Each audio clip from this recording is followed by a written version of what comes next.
Então, boa noite a todos. Hoje eu vou começar aqui a câmera.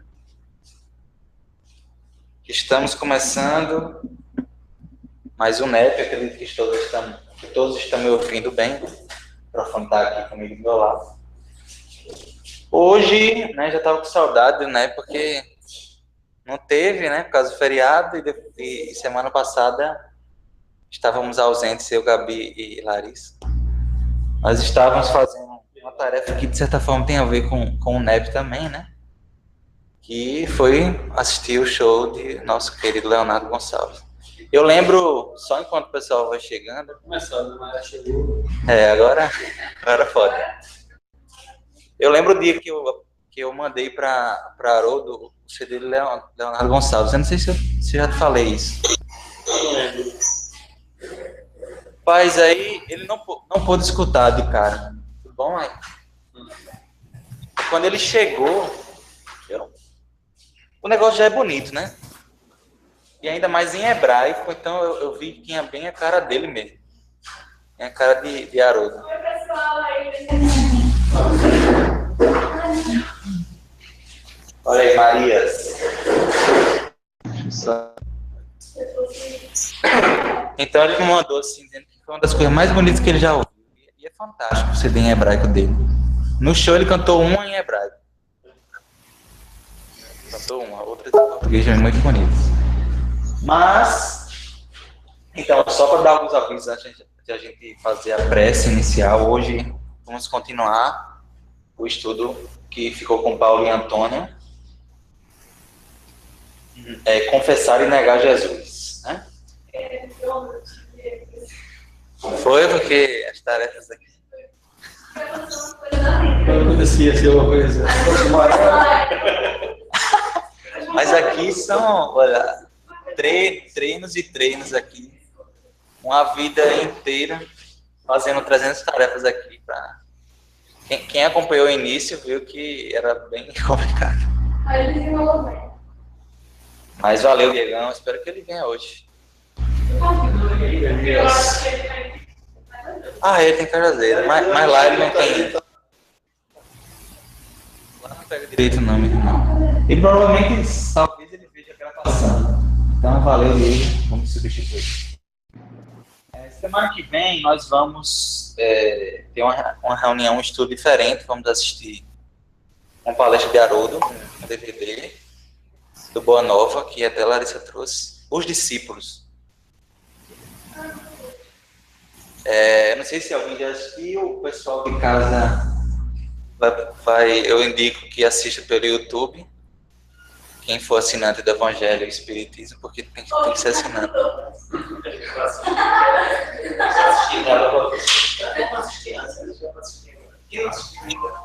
Não, quem for internal pode assistir antes, tranquilo. Mas quem tiver aqui, porque no dia eu não vou poder transmitir o DVD, entendeu? Mas a ideia é a gente assistir e fazer uma discussão depois. Até por isso a gente estava cogitando. Quem sabe aí, mas pode ser também, né? Aí fica Mas a ideia. Como é 1h40, você falou? É 1h40. Então a ideia, atenção agora, porque a ideia é chegarmos antes da hora. Mais cedo. Porque senão a gente não vai conseguir ver. A gente vai tentar acelerar o vídeo, mas mesmo assim. Isso é outra vez que eu vou dar, mas deixa eu terminar isso. O ideal são 2 coisas, eu acho. 7 horas e acelerar um pouquinho para poder ter que discutir. Isso.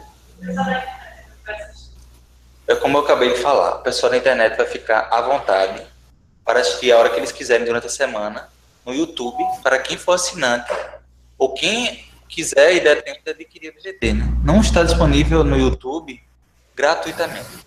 Ser assinante, embora você pode assistir de graça, porque tem 14 dias de degustação. Então você pode ativar a degustação, depois, se quiser, sair, né? Ativa a degustação do canal Evangelho Espiritismo no YouTube, e aí você assiste esse DVD. Depois eu explico direitinho.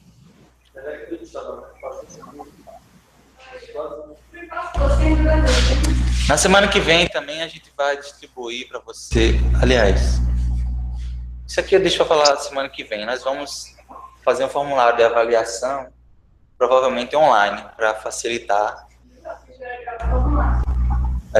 E até porque não daria tempo a gente fazer uma avaliação presencial semana que vem. Mas vamos fazer um formulário para vocês fazerem a avaliação desse ano e para a gente melhorar, né? Sempre melhorar. A confraternização, pronto. A confraternização vai ser na casa de Ailon.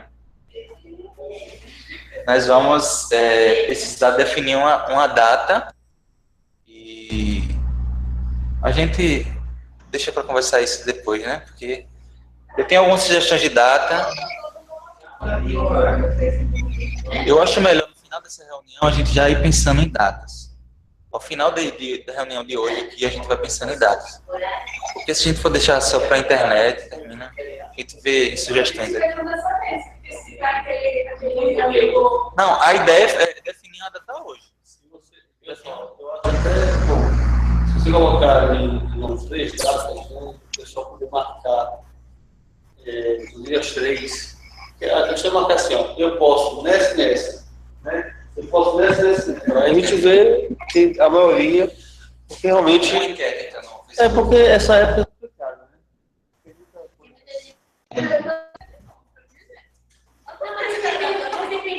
Pode ser uma sexta-noite, né? Pode ser no sábado, né? Pode. Aqui, Principalmente o que for ficar melhor, primeiramente para você, né? Não, para mim não tem medo. Não sei na véspera do Natal, porque eu já vou dar uma festa em casa.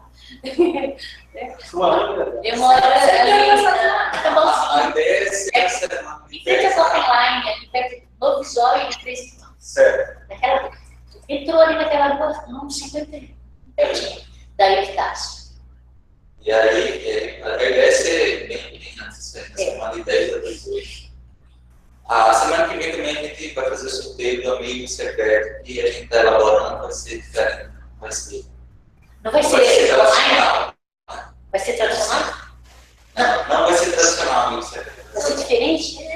Mas deixa isso para semana que vem. Se eu estou avisando, não fala semana que vem, vai ter tudo isso, certo? Não é porque não vai ter o tema tradicional que é para faltar. Ok? Vamos então agora a coisa. Qualquer dúvida, então a gente depois discute. Vamos fazer a nossa prece? Quem deseja fazer a nossa prece? Inicial. Nós tivemos hoje essa promoção nacional de futebol, né, da Chapecoense.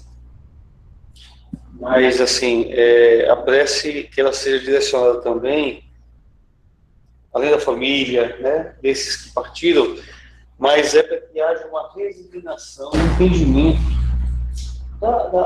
da humanidade como um todo, porque isso repercutiu mundialmente, né?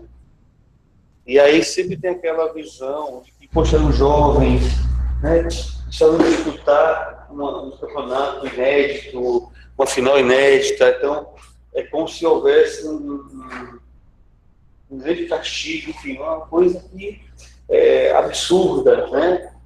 Pela falta de entendimento realmente das leis que regem. Então, quem for fazer a prece? Nossa prece mesmo. Essa menina nasceu para mandar. Nasceu para mandar. Você já começou. Não começou. Então vamos fazer a prece. Levando o pensamento ao nosso amigo Jesus, Divino Mestre, mais uma vez aqui reunidos em Teu nome, para mais uma etapa do estudo do Teu Evangelho, da Tua mensagem de amor, de libertação de todos nós. Que Tu possas nos inspirar, que Tu possas ajudar no nosso entendimento, que Tu possas encaminhar, Senhor, até nós, os Teus emissários, espíritos bondosos que sempre estão aptos a nos auxiliarem. Que as nossas vibrações, as melhores possíveis, possam ir, Senhor, ao encontro dos nossos irmãos que hoje desencarnaram em um acidente de avião, que possam ir nossas vibrações às suas famílias, seus amigos, que eles possam chorar a saudade, mas que o desespero não faça parte deste momento. Que a nossa população brasileira possa também se resignar diante dos fatos. E que a gente, Senhor, que já tem um pouco mais de conhecimento acerca da continuidade, possa também, em nossas preces, sempre orar, sempre vibrar para que a harmonia, o equilíbrio de todos possa ser estabelecido. Mais uma vez, agradecemos do fundo do coração as oportunidades que nos são dadas e pedimos a tua permissão para iniciarmos o estudo da noite. Com tua santa e divina paz. Que assim seja.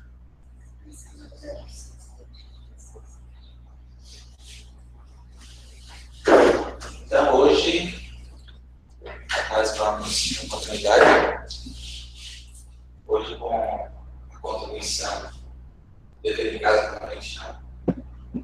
Mas antes, eu vou passar a bola para você.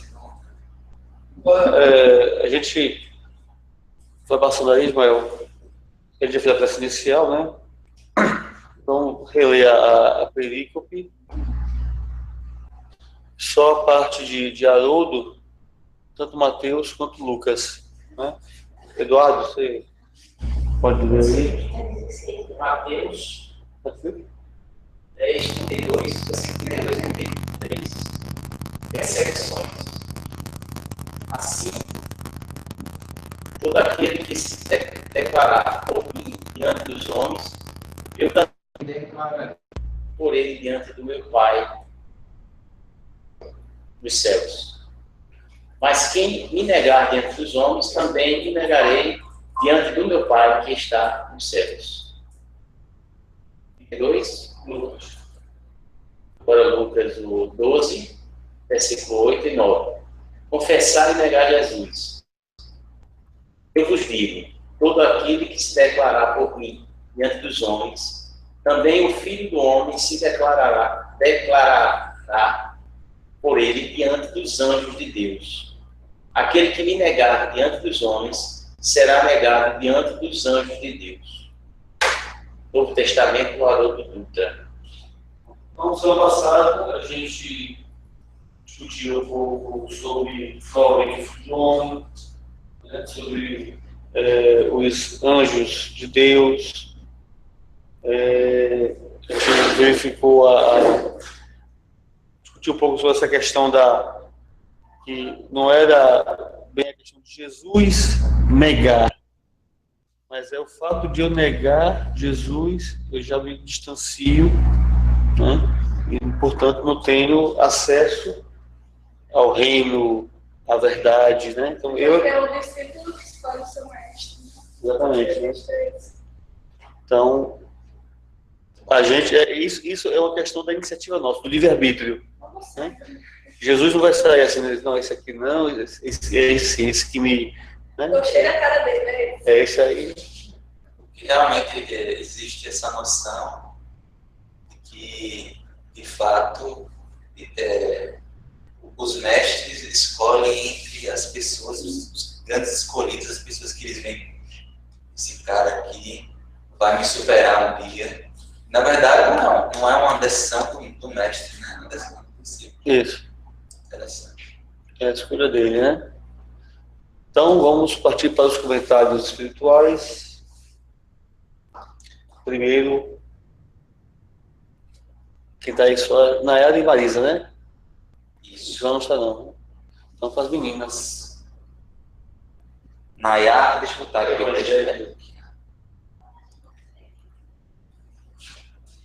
Tá ok? Ficou conjunto. Estamos ouvindo. Tá com eco ou tá tranquilo? Aqui tá tranquilo, tá fazendo eco para vocês? Não, agora já tá de boa. Então, essa é uma mensagem bem curtinha de Kardec, até estranhei, mas ele começa falando sobre o valor que tem da coragem de emitir opiniões próprias, né? Do mérito que isso tem.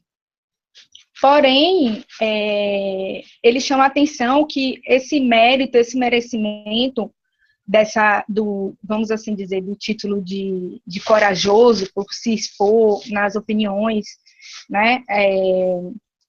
O merecimento ele é proporcionado às circunstâncias e à importância do resultado, né? E aí ele vem logo na sequência falando esse primeiro parágrafo, que eu vou deixar para o final, assim, há sempre fraqueza em recuar alguém diante das consequências que eles acarretam a sua opinião e em renegá-la. Mas há casos em que isso constitui covardia tão grande quanto fugir no momento do combate. Eu vou deixar para depois, porque essa frase ficou, juro para vocês, ficou meio confusa para mim. Então, se alguém no finalzinho puder contribuir para me esclarecer mais, eu agradeço. Mas aí ele continua falando, aí eu fiquei pensando assim, né? Não só no sentido da nossa coragem em mostrar nossa opinião religiosa.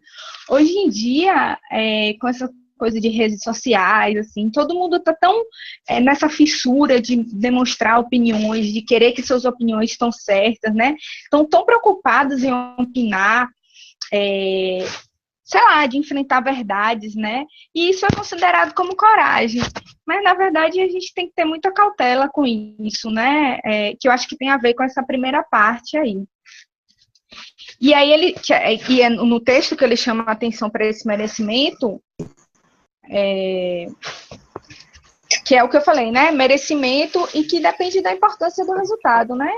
De que vale, assim, essa demonstração e essa coragem. E aí ele segue falando da covardia, de renegar, né? De envergonhar-se da palavra de Jesus, né? E aí eu fiquei pensando que eu vivo num mundo, quando eu estava lendo o texto, eu fiquei refletindo, que eu vivo num mundo, assim, um pouco eu sou cercada um pouco mais por ateus, assim, né? De certa forma. E, às vezes, eu fico... no texto ele fala que... Peraí, gente, deixa eu focar. No texto ele fala que a história de você não demonstrar isso, de você ter vergonha dessa covardia, e, no final das contas, se tornar uma fé egoísta, né? E aí foi isso que eu fiquei pensando, refletindo, assim... que às vezes eu vivo num mundo tão cheio de ateus e às vezes eu tenho um receio não sei se é de discutir, se demonstrar a minha fé, de mostrar os meus conhecimentos espíritas, assim. Muitas vezes é porque eu não quero criar desavenças e tal. Mas aí, depois de ler esse texto, eu fiquei pensando até que ponto não é uma fé egoísta, né? Se não seria uma forma de mostrar esse conhecimento para outras pessoas, de incentivar esse conhecimento para outras pessoas, né? E aí ele finaliza com esse último parágrafo aí, que chamando a atenção aos espíritas, né? Que assim será os adeptos do espiritismo, pois que a doutrina que professam mais não é do que o desenvolvimento e aplicação do evangelho. Também a eles se dirigem as palavras do Cristo. Eles semeiam na terra o colherão na vida espiritual. Colherão lá os frutos de sua coragem ou da sua fraqueza. Então, acho que são duas palavras que marcaram bastante, assim. Coragem ou fraqueza. A opinião, né, pode ser na sua... Ou uma coragem ou fraqueza. Bom, como sempre, eu sou meio confusa, mas deu para entender, gente?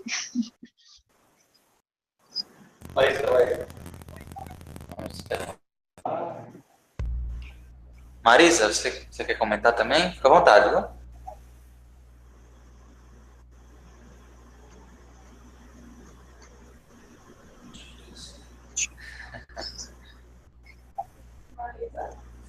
Não, ela disse que é isso mesmo que Nayara falou.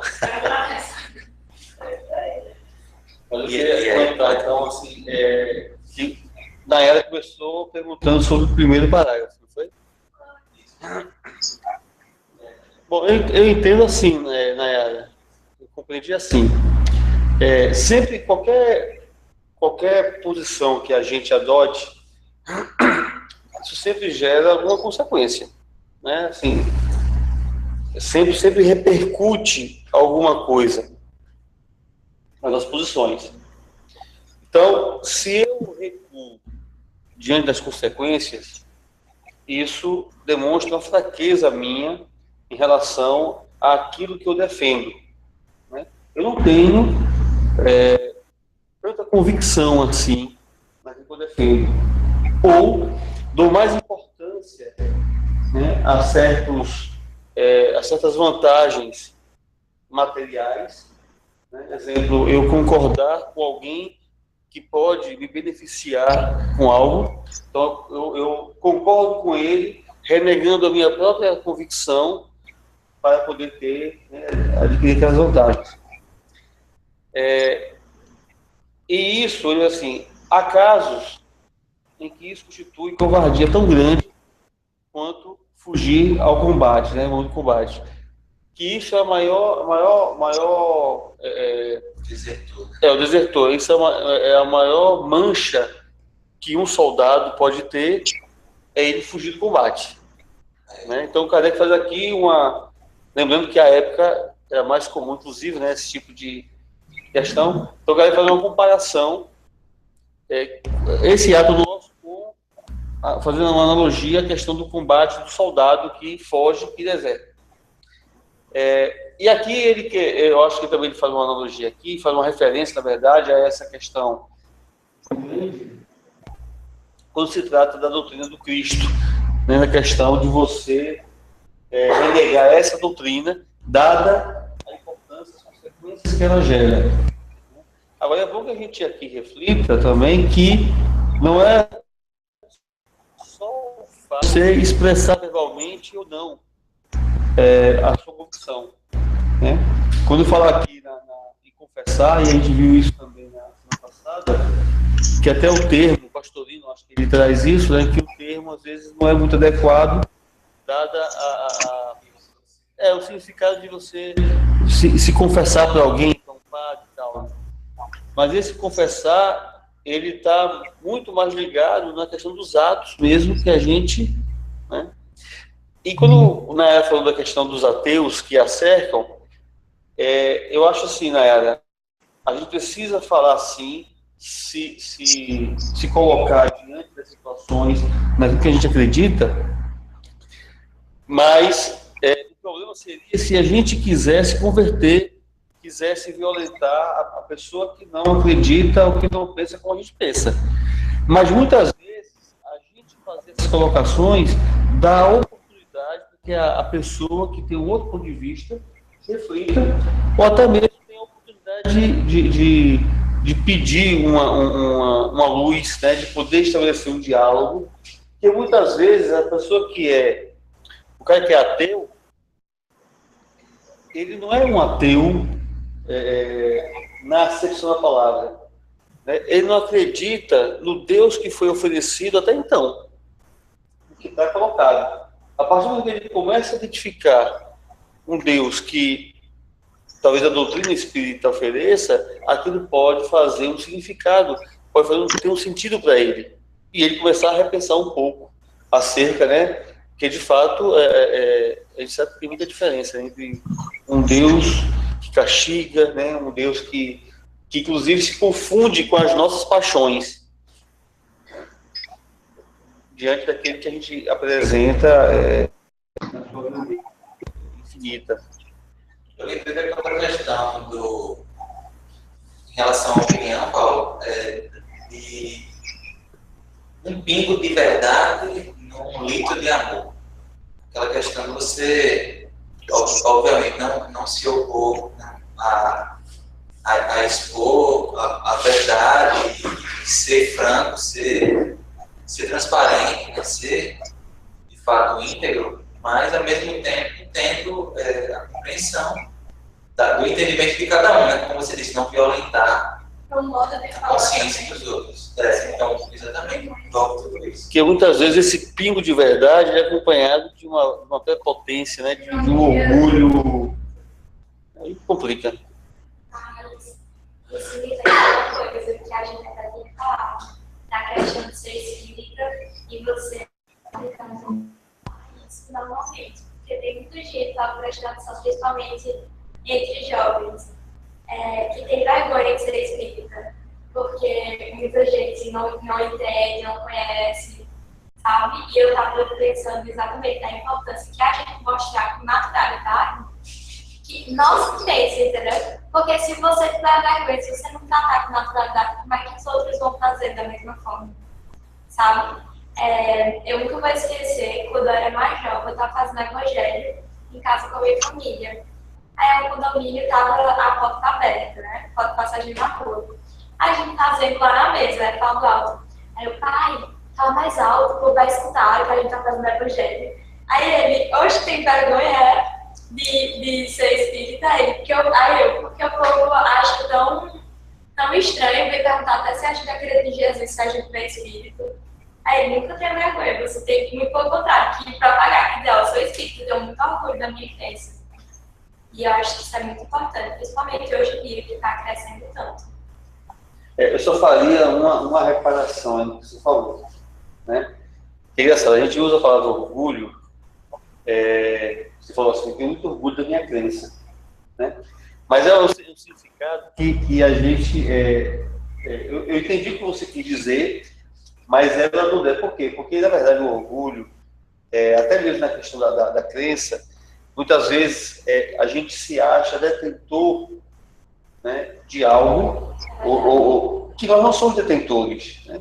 Nós temos a oportunidade, muito mais por uma questão de necessidade do que por merecimento, de conhecer algo que é uma ferramenta para que a gente possa melhor aproveitar a nossa encarnação, né? Às vezes a pessoa pergunta, Paulo, você nasceu no lar espírita. Eu nasci, né? Mas não foi por merecimento. Foi porque, eu quero assim, pelo amor de Deus, né? A gente vai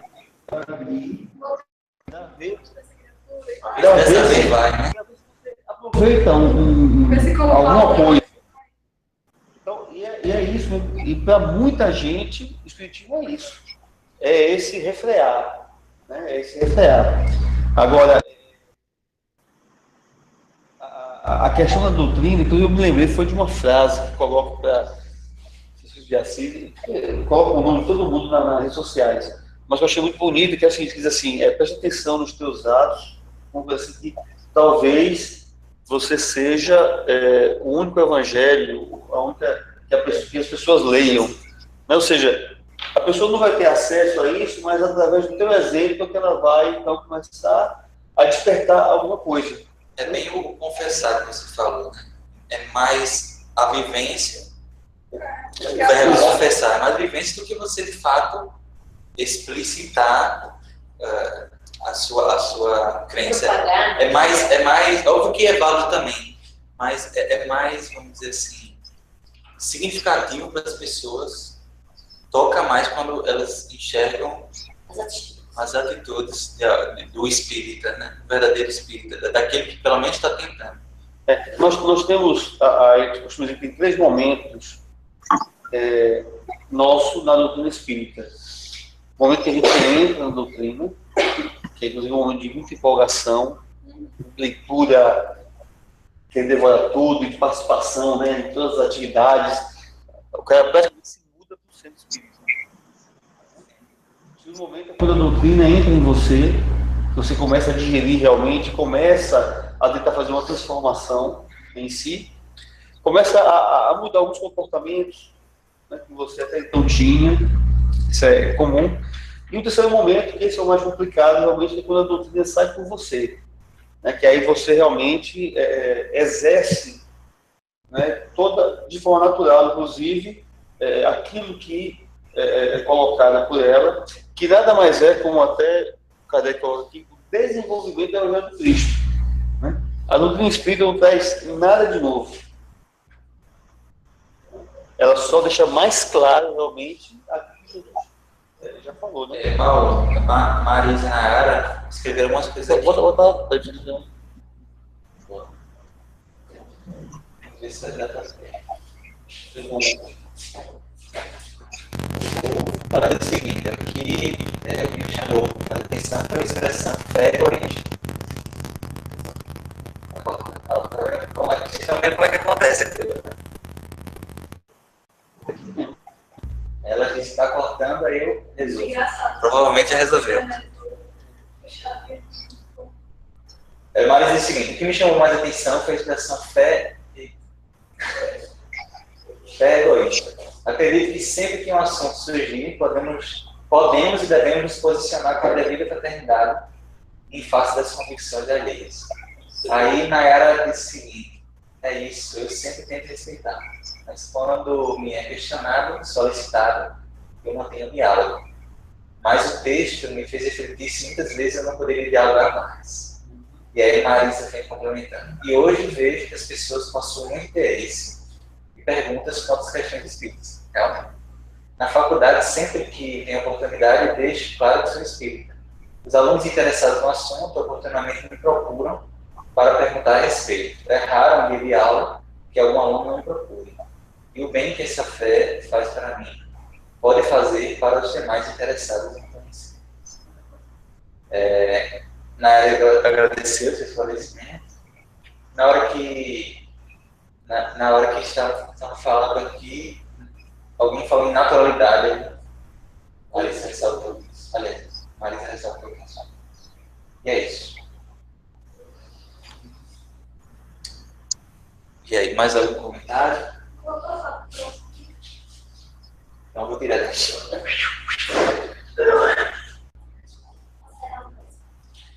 Ismael, Marinho, Paulo Gustavo, a esmola uma vez. Não. Tem 2 anos. Acho que na última vez que eu vi, ela estava. Ela não veio assim na casa. Então ficamos eu e Marilu. Eu coloquei. Eu vi que tem 2 slides. Eu coloquei esses 2 trechos e Marilu me passou o último trecho, que está no outro slide. Então, Marilu, eu vou começar e quando a gente passar para outro slide, aí eu passo para você. Pode ser? Pode ser. Então, esse texto é de Rustem, né?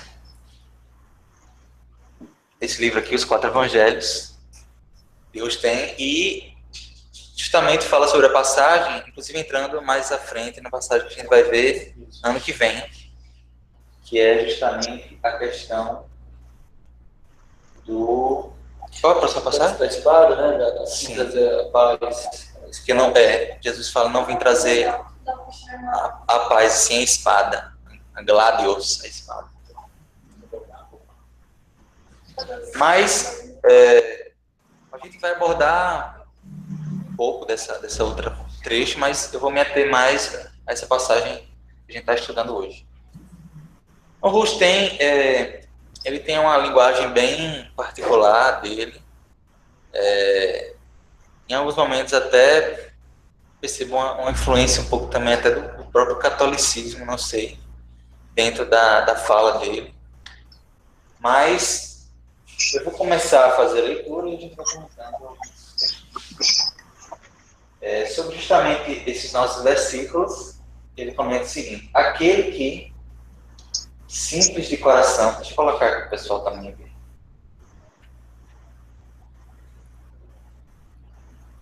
Aqui, coração e humilde de espírito, caminha pela senda da verdade, das boas obras, do amor e da fraternidade, lei divina outorgada aos homens por Jesus, dá testemunho dele e se acha, por conseguinte, na única senda que leva à salvação. Jesus, o divino modelo que devemos imitar, conduz a porto de salvamento aquele que assim escolheu a boa estrada. acho interessante a gente fazer uma reflexão, porque dentro da doutrina a gente tem muito espaço para raciocinar, né, para pensar as coisas. E durante milênios aí a gente aprendeu a absorver as coisas sem refletir muito dentro da proposta da igreja. Então, existe muito a noção da salvação, né, por Jesus de uma maneira automática. Isso é uma concepção que foi retirada do texto, né, como se Jesus, a vinda de Jesus na Terra, né, por si só, já fosse um testemunho da nossa salvação, e que aceitar essa figura de Jesus automaticamente nos salvaria. E essa fala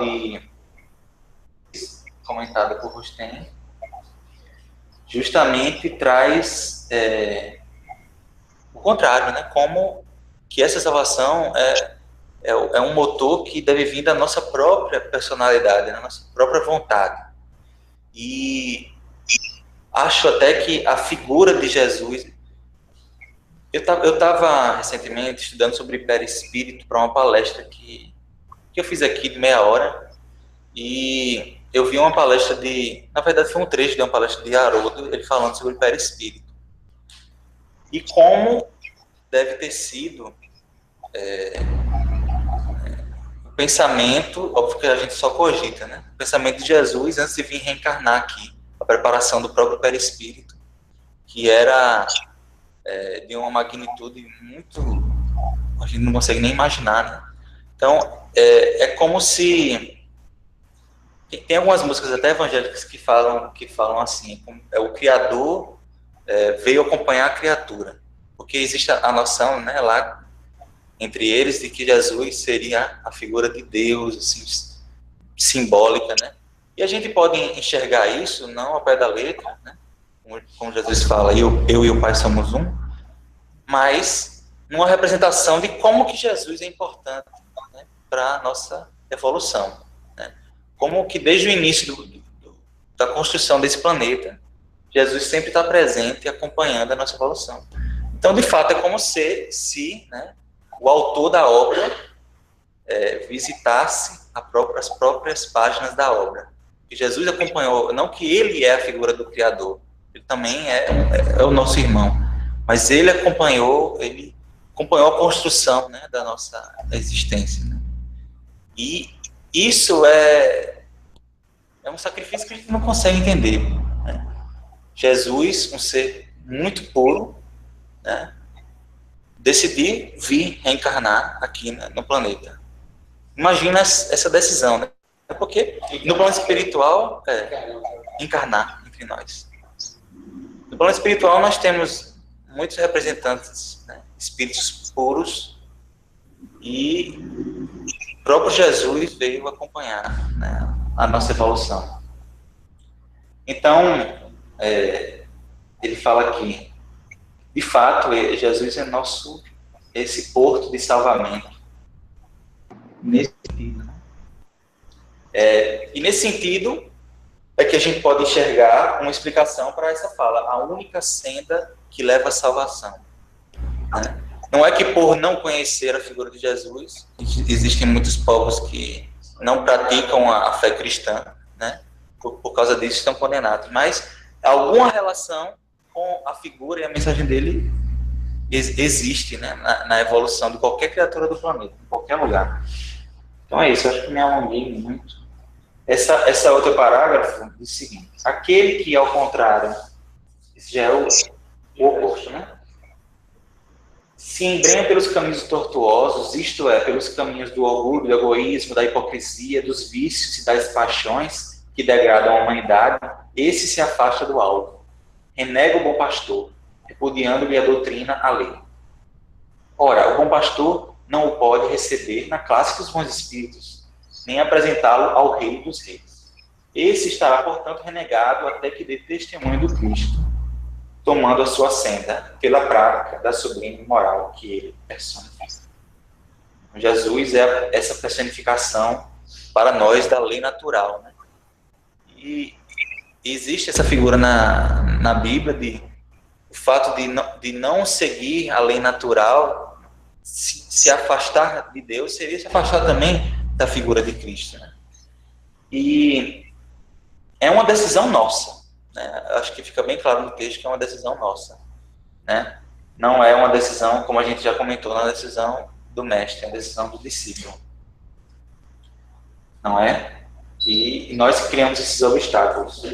Seria ir de encontro à própria lei de merecimento, a gente querer um favorecimento sem ser merecedor, sem fazer por onde, né? Querer ter um lugar ao lado de Jesus, como os próprios discípulos quiserem em um certo momento lá, sem estar preparado, sem ter acompanhado Jesus, pegando a sua própria cruz e seguindo, né? Então, enfim, agora a gente vai passar para Marilu, que nos passou esse outro trecho. Marilu, se você quiser fazer a leitura e depois fica à vontade para fazer o comentário, certo? A gente não está lhe ouvindo ainda, Marilu. Seu microfone está desativado. Agora sim. Opa, agora sim? Pronto. A divisão entre os homens será sempre a propulsora do progresso até o dia em que, acabada aquela separação, completada assim a obra de Jesus, todos os espíritos rebeldes, voluntariamente cegos, tenham sido relegados para mundos onde possam melhorar. Só então a missão do Cristo se tornará em missão de paz. Depois de ter sido até aí rei da justiça, ele será rei da paz. Então, o autor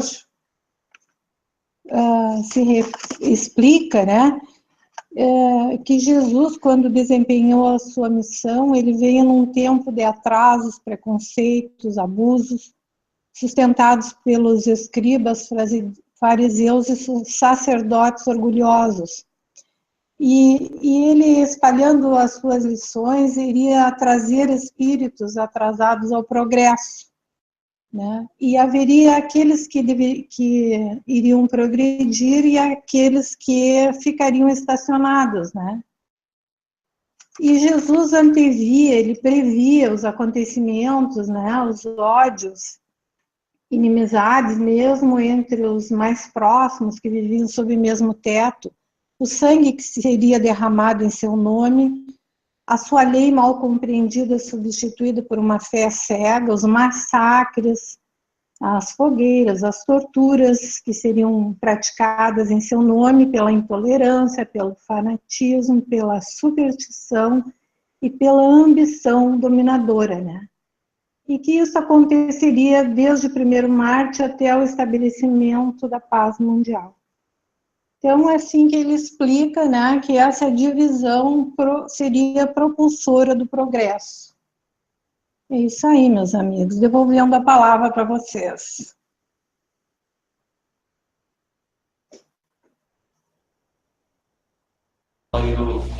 Obrigado, Marilu.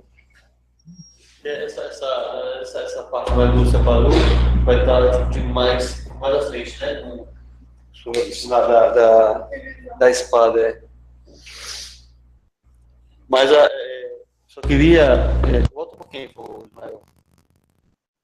Quando você coloca essa questão aí aquele que simples de coração e humilde de espírito caminha pela santa verdade, das boas obras, do amor e da fraternidade, está vivenciando, né, a pessoa está vivenciando efetivamente que esse que está confessando Jesus, de fato.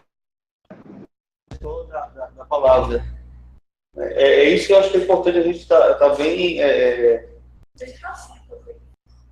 Pois é, então você vê como na semana passada, acho que foi Champlin que fala que você vai contar, são poucos os que são realmente seguidores fiéis, né? Porque a gente vai encontrar hoje muita fé aí, relapsa, muita egoísta, enfim, totalmente deturpado em cima se a gente for tem que considerar as palavras do Cristo, né? Se você for realmente verificar isso aqui, simples de coração, humilde de espiritual, poxa, quantos fazem isso efetivamente, né? E são poucos realmente, por quê? Porque quando faz, eles se tornam uma notoriedade, né? Aquela pessoa ali, como o Chico, né, como Marta Teresa, enfim. Mas é só. E mais à frente a gente vai olhar também a Emmanuel falando essa questão aqui, a questão da vivência, né? Quem foi o autor? Eu não lembro, que ele fala. Ele faz a questão de Pedro e Judas, né? Então ele diz assim, olha, Jesus não poderia renegar Pedro simplesmente porque Pedro, num determinado momento, o negou. Porque não é essa questão que está em jogo. É uma vivência, né? É uma prática, né? É uma continuidade.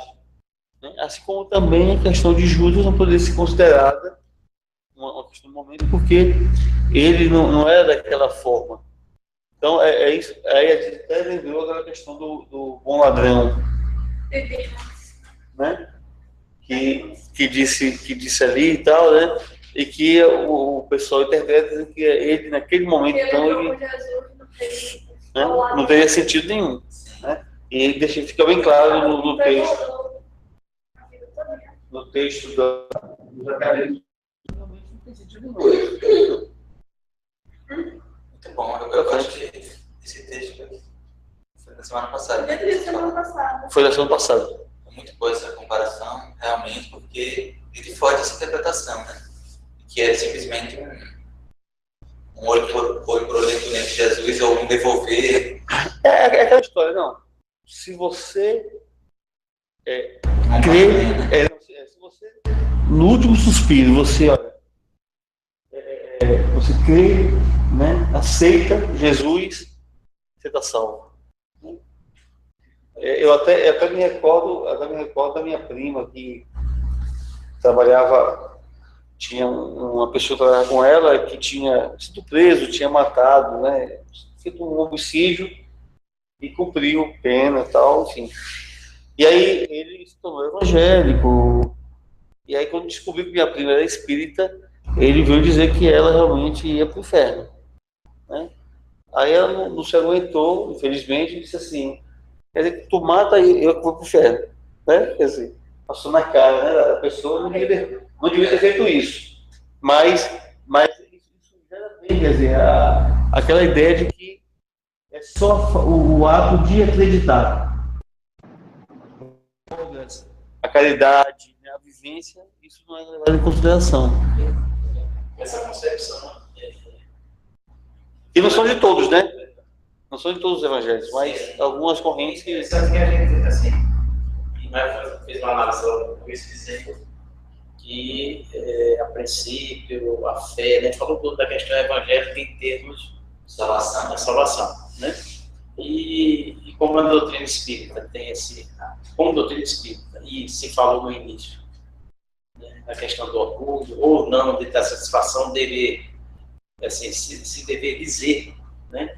Aí eu acho que a ciência, como o estatística é uma ciência, é interessante a gente colocar aqui, eu acho que todos nós lembramos do resultado do censo. Porque eu vou dizer, né, para enaltecer a doutrina espírita. Que hoje, eu estava até lembrando isso, numa reportagem na CBN, de um médico, e o jornalista não era espírita, entrevistando um médico, se eu não me engano, Davi, aí tem um sobrenome conhecido, ele está psicografando obras aí, até Melo Monro, psicografou um livro, bem, obras mediúnicas, né? Obras mediúnicas. Ele colocou, aí ele citou o censo. E aí, lembrando que realmente é o censo. O censo que é que trouxe? E hoje nós somos, os espíritas declarados, são 25 milhões de pessoas, segundo ele. E do censo, ele trouxe isso na CBN. Essa aqui é 2% da população. Me parece que houve uma nova... Não, porque o censo último foi em 2010. Houve uma... 2010. Ele trouxe... Eu não sei se ele está falando dos simpatizam, que os declararam mesmo espíritas. Então ele deve ter colocado os simpatizantes, que são 25 milhões, né? Dos 25 milhões, aí ele trouxe uma estatística em termos de escolaridade. Vamos falar em ciência, né? Ele não pode desassociar a ciência e trazer a ciência, porque o papel nosso, da missão do espírita, é unir a ciência e a religião. Então, trazendo o campo do conhecimento científico, então seríamos aproximadamente, aí eu já estou, não sei se ele acertou, de pessoas, o nível já é de escolaridade, nível superior, de atuação. Então, E os católicos entrariam 17%. Inclusive renda também. E os evangélicos, e os evangélicos 3%. Então, essa questão de desassociar a ciência, né? A questão da ciência leva a pessoa realmente ainda a ter essa ideia dessa fé tem que ser baseada, não ter embasamento científico. E, ao mesmo tempo, né, esses então, dados... deve haver uma certa preparação, no mínimo, um pouquinho, pelo menos, intelectual e conhecimento científico da pessoa para entender um pouco do espiritismo. Requer essa preparação mínima. Ao mesmo tempo, Jorge, o que acontece, né? O Kardec ele fala que seria preciso, não, né? Estou dizendo um fato, porque senão seria um ponto. Não, veja só. Esse é o fato. Assim, eu não estou trazendo assim, eu quero colocar aqui, eu não estou trazendo assim para dizer assim, provar que nós somos superiores, não há nada disso. É um fato. Isso é um fato, é um fenômeno. Que é o fenômeno. Kardec ele coloca que a gente vai... Por exemplo, parece que não está sendo mais assim. Nós vamos do estudo, né? Nós vamos deparar... Da minha razão, assim, de colocar essa questão. A gente vai se deparar que nós vamos ter pessoas que compreendem a doutrina espírita de qualquer nível, né? A gente vai encontrar, por exemplo, o Jô Soares, que ele não tem a condição de compreender a doutrina espírita, apesar de ser uma pessoa muito culta, né? Ser muito, intelectualmente acima da média para algumas outras áreas, né?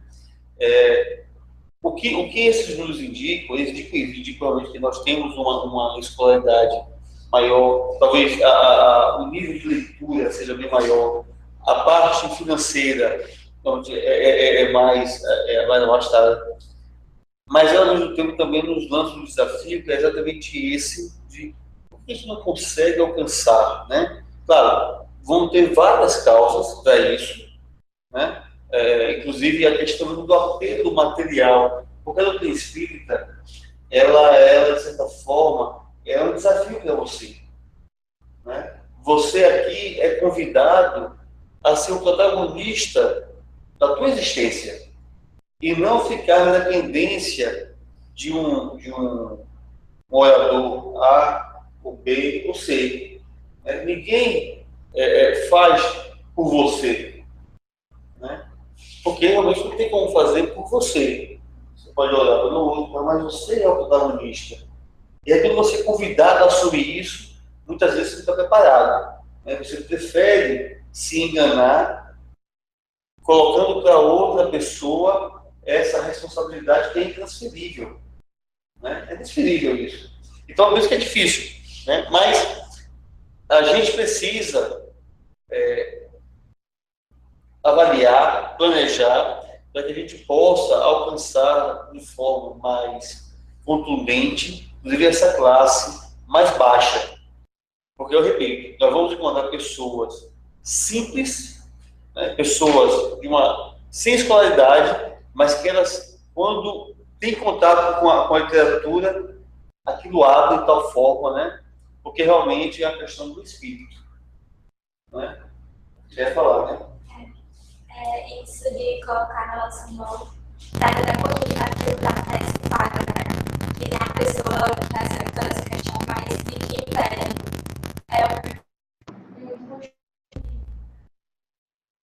E até comodidade. É preferível chegar, se confessar, pagar um dízimo, isso tudo, colocando para outra pessoa o trabalho de levar você para o céu, né? Sim. E eu achei isso muito interessante, que tinha um livro que o autor, assim, de uma forma bem irônica, escrevia pelos olhos de uma criança.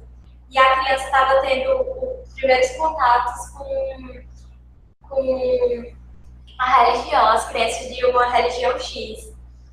E ele estava questionando pro padre, assim, então é só me confessar?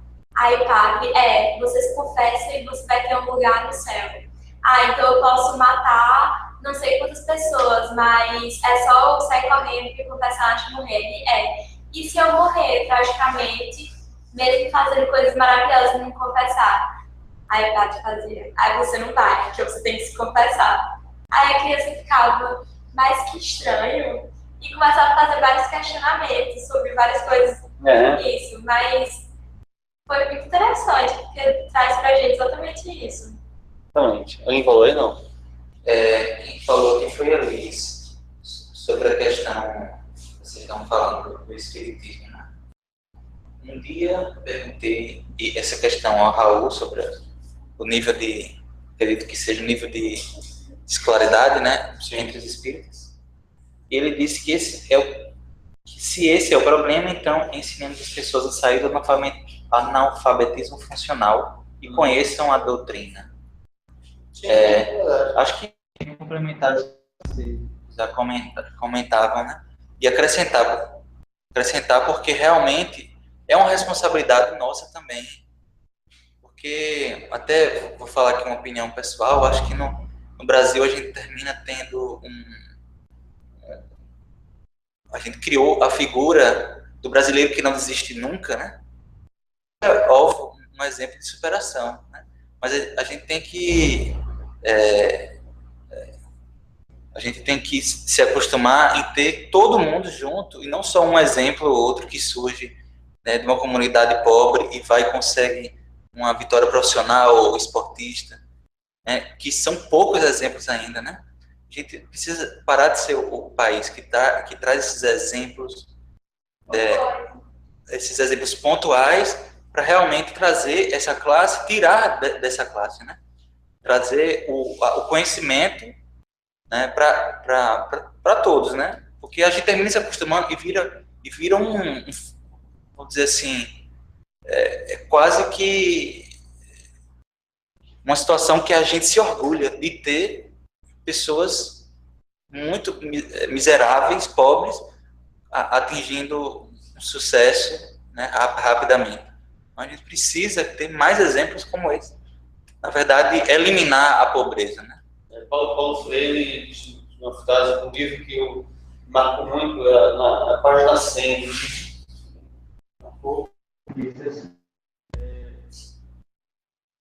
Você não é. Não sou sobretudo se não permito você de ser. Né? Quer dizer, a gente precisa efetivamente fazer as coisas com que os outros cresçam junto com a gente. Simplesmente de forma orgulhosa, vaidade, né? Passa aí, companheiro. Três. Maio, me ajuda aí a manter o tema. Eu vou ter que levar para de novo. Ela adora isso. Só. Porque a gente está aqui conosco. Ô, Regina, que pena que eu não pude lhe ver pessoalmente. Mas tenho certeza que foi ótimo. Ok, vamos ter outras oportunidades. Com certeza. Ou eu indo para Minas, que eu gosto muito de Minas, ou você voltando novamente. Mas fique à vontade, eu vou colocar o seu texto aqui na tela. Tá bom. E fique à vontade, viu, para comentar. Tá bom. Então, boa noite a todos, né? Que saudade já. Eu até queria voltar já para a confraternização. Bom, gente, esse texto é do Antônio Luiz Saião, no capítulo 64, do livro Elucidações Evangélicas.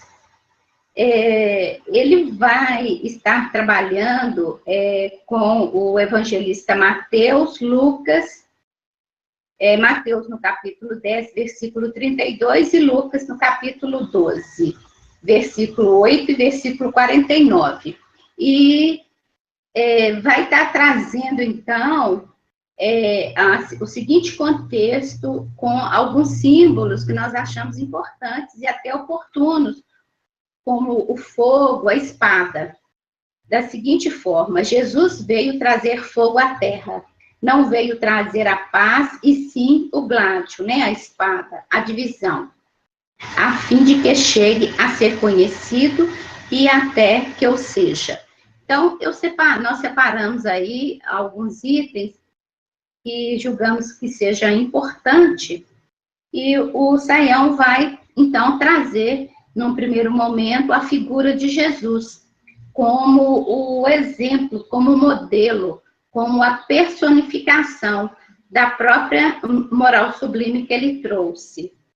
E nós vemos aí que é, assim, extremamente importante, porque Jesus sempre ensinou, né, fazendo, exemplificando. Então, o Saião escreve desta forma: Jesus é a personificação da moral sublime que ele trouxe ao mundo para a nossa salvação. Praticar essa moral é estar no carreiro por ele traçado, é confessá-lo. Então, é o que foi já trazido aí por todos, né, da importância da própria vivência. A teoria é uma coisa, saber é uma coisa, mas a vivência é que, de fato, nós vamos estar podendo estar assimilando e praticando, de fato, as regras básicas, né, que Jesus veio trazer para todos nós, como ele sempre o fez.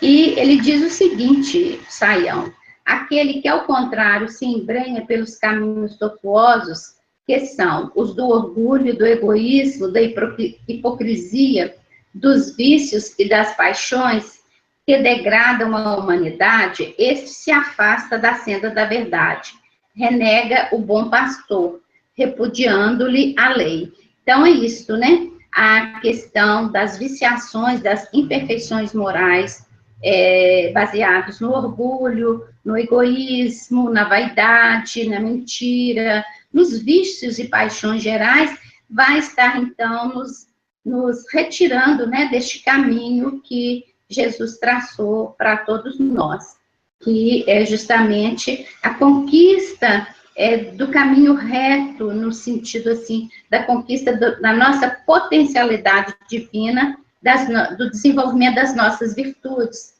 que seja a humildade, o amor, né, e o desvencilhamento das paixões materializadas. E, desta forma, quando estivermos, de fato, conseguindo a prática da moral de Jesus, nós vamos estar sendo, então, confessando a nossa postura diante de Deus e de Jesus. Ô, Regina. Então, dessa maneira... Só vou fazer um registro aqui, porque Saião copiou de Rustem aquele que ele cita. Saião, Não, ele cita. Ele está citando aqui. É porque eu dou a ler, você já viu isso aqui em algum lugar aí. Foi exatamente o texto. Foi exatamente o texto. Mas uma observação: essa obra, ela se conhece um resumo dos quadros. Ela foi escrita com essa finalidade. Então, obviamente, quando a gente estiver estudando os temas, a gente dá uma elucidação da projeto, está tendo um resumo da obra dos temas. Continue, companheiro. Sim. Pode continuar? Sim, amiga. Pode. Então, nós separamos mais dois esquemas aí, que, de maneira, então, trazendo para o Espiritismo, é o Consolador prometido, né? Porque Jesus é o Consolador prometido, e o Espiritismo é Jesus presente de novo entre nós, a influir sobre nós, impelindo-nos para o progresso e a dar lugar a novas lutas, que somente cessarão quando ele próprio vier completar a sua obra pela separação do joio e do bom grão.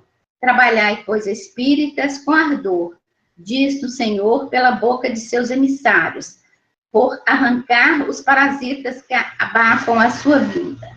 Esclarecei as inteligências obscuras, sustentai os fracos, ajudai os vossos irmãos a chegarem ao ponto em que vos achais, a fim de que todos, vendo a luz, ela a todos igualmente ilumine. Então, é a proposta da terceira revelação, que é a verdade. Conhecereis a verdade vos fará livres. É o papel da doutrina espírita na vida de todos nós, influenciando, né, o nosso esclarecimento para que a gente possa estar trabalhando, de fato, em favor de nós mesmos, da nossa mudança interior no caminho da luz e podendo trabalhar também na sustentação da paz que começa em nós, que atinja aos nossos familiares, que atinge a sociedade como um todo. E a luz brilhando, né? E a paz de Jesus, de fato, se instaurando no nosso planeta Terra. É isso aí, gente. Bom. Obrigado, Regina.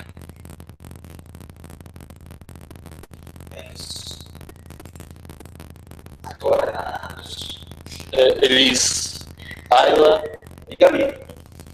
No desenho que botaram. Tá podendo falar? claro, até você mesmo tem que cantar. Eu não vi nada, eu recebi. Não consegui achar nada. Agora me passou o texto. Ela está perguntando se vocês querem falar. Meninas, querem falar? Não, de que ela fala. Se ela quiser falar primeiro, a gente. Entrando no vácuo. Ou então, Alice, se você quiser nos agraciar com a sua voz, a gente agradece.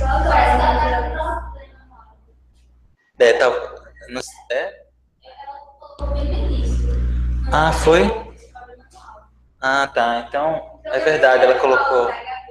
Então, Gabi, fica à vontade, ela vai escrever aqui. Elise, pode ficar à vontade que eu leio depois. Emmanuel, o livro é Segue-me, e o nome do título é Contra o Perigo. E ele vai dizer que mais importante do que a gente confessar a nossa fé por palavras, através de palestras, através de sermões, é você agindo, é você vivendo aquilo que você acredita. Então, basicamente, é isso que ele fala, que não é só de palavras, faz parte a gente falar, a gente conversar, a gente dizer o que aconselhar, mas você precisa vivenciar na sua vida, porque os exemplos são muito mais convincentes que só as palavras. Faz parte, mas não é realmente a coisa mais importante, né? Você também falar, mas... E o contra o perigo, que perigo é esse? Aí o perigo que ele fala, deixa eu ver aqui, é preciso se proteger contra o perigo de uma adesão verbal. Somente falar, sem a participação de suas energias interiores. Então, esse é o perigo. Só falar, só professar fé assim. Você tem que viver. E aí o perigo, exatamente porque se você fala, é porque você tem conhecimento. E aí esse conhecimento... Meu Homem-Aranha, grandes poderes, grandes responsabilidades. Isso aí. E aí? Ele escreveu aqui o seguinte. Queria agradecer a mensagem e peço desculpas pelo pouco tempo de refletirmos juntas. Isso para vocês, especialmente. Vou botar aqui a mensagem, né? Pode. Vamos lá. A mensagem contra o perigo nos convida a repensar no descuido e confessar Jesus apenas através das palavras, sem a disposição íntima. Os discípulos verdadeiros sempre terão grandes dificuldades em fazer esse movimento, especialmente que confessar a Jesus significa aceitar sua cruz, aceitar o caminho da renúncia e do Calvário. Vejo que na atualidade sempre é um desafio seguir Jesus, pois os valores do Cristo muitas vezes são incompatíveis com o mundo. Nosso maior desafio é conhecer, confessar e estudar E acima de tudo, viver. Muito bom. Muito bom. Mais alguém comentar? Ayla, quer falar uma coisa? Não, eu. Só rolou um tempo que eu consegui o texto, depois nem tive tempo. Certo. Meu filho foi elas. Bem. Então vamos seguir adelante. Esse tem figurinha. Tem a figurinha pelo menos aí. Mas quem fez foi Israel, não foi eu. Você levou o crédito. Israel, amigo, faça as honras da casa. Gostei disso. Eu não sei se ele ouviu. Tá me ouvindo aí? Sim. Sim. Agora. A Mai, o nosso companheiro Jefferson não tá por aí também, né? Você, Mayara. Jefferson não veio hoje.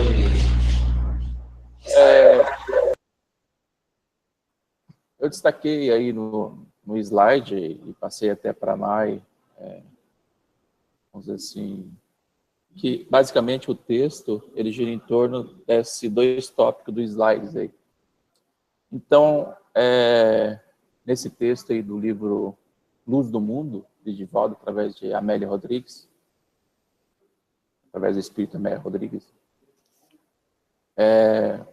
ela começa esse capítulo dizendo basicamente para a gente que diariamente à nossa volta renovam-se grupos ávidos de nosso socorro, já nos dando um puxão de orelha, vamos dizer assim, para a questão de estarmos atentos, né, à nossa volta.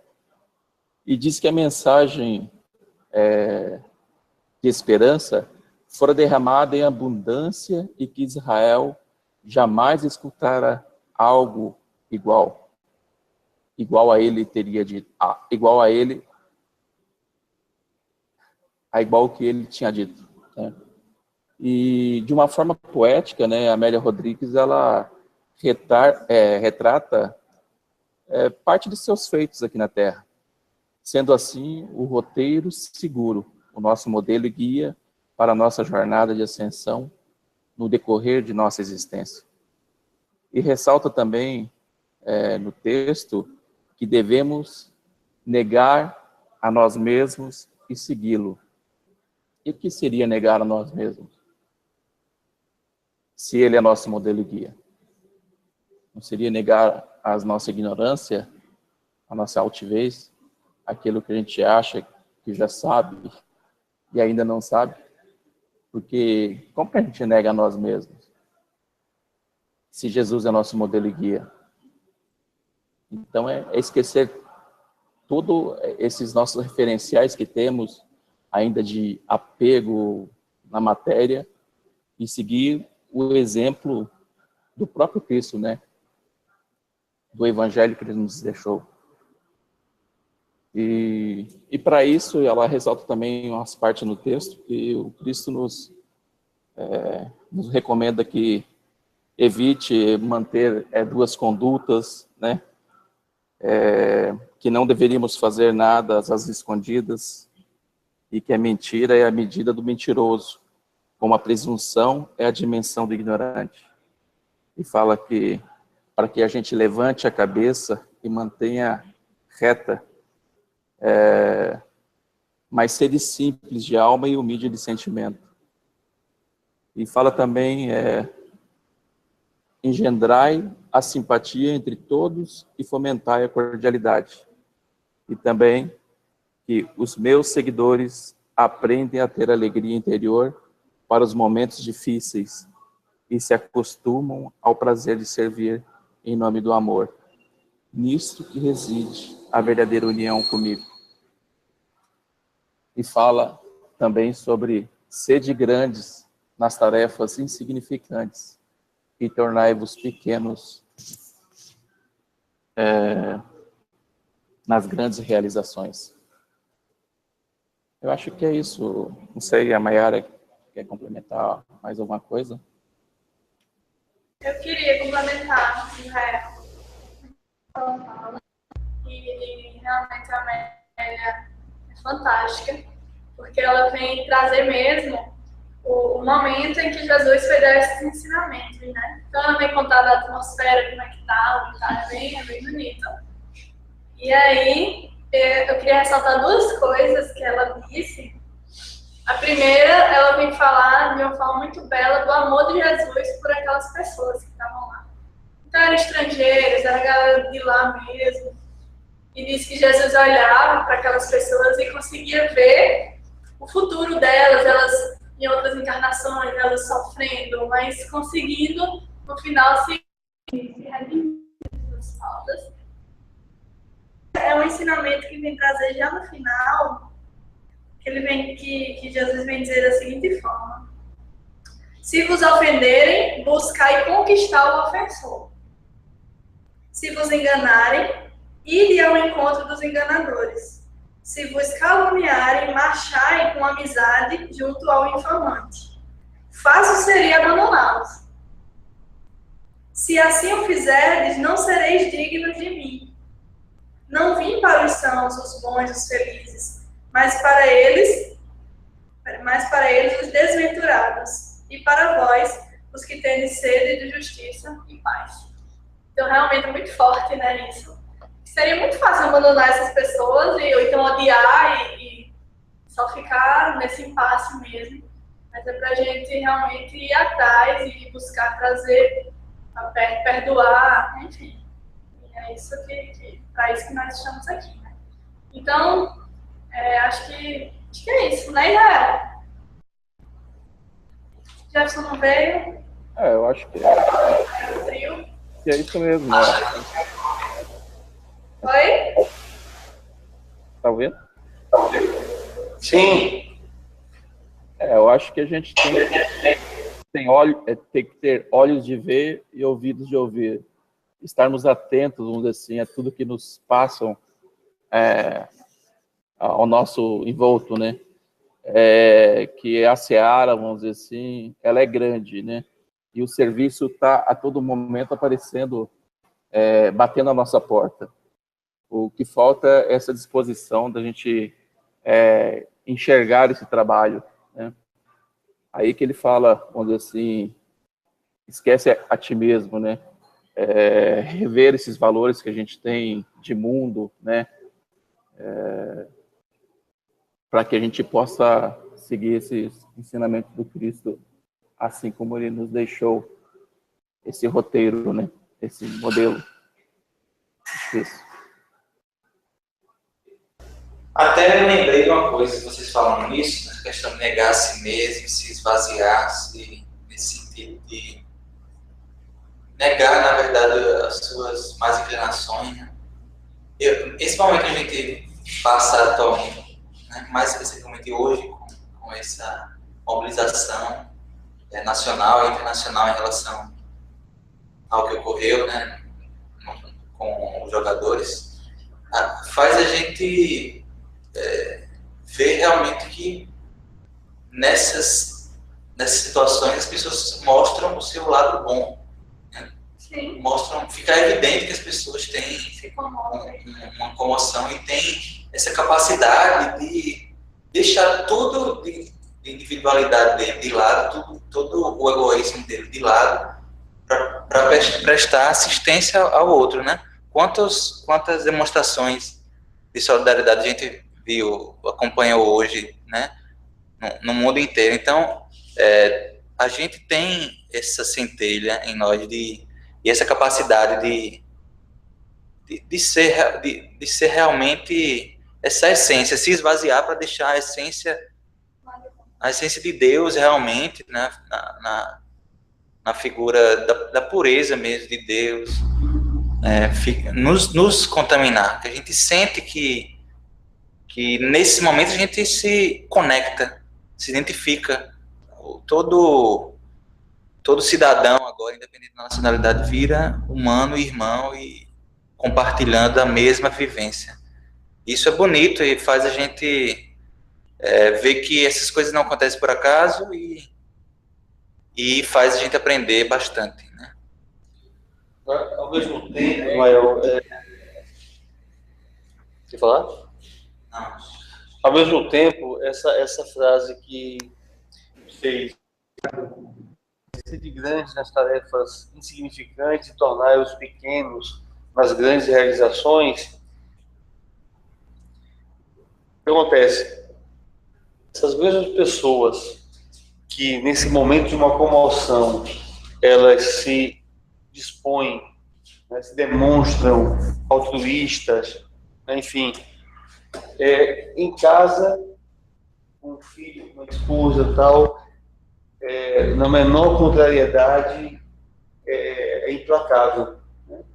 Então, a natureza, ela realmente nos ensina que as coisas complexas, você só chega às coisas complexas se você cumpre as questões menores. Né? Porque, assim, eu posso, evidentemente, ser solidário nessas grandes manifestações ou tragédias.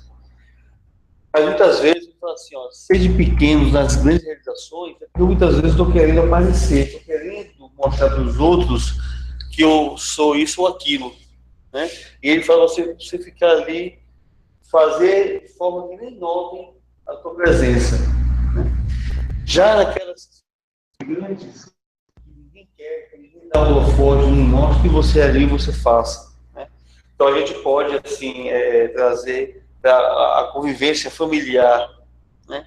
Que seria, digamos, insignificante aos olhos do mundo, mas fundamental para que você possa ser verdadeiro quando as grandes surgirem.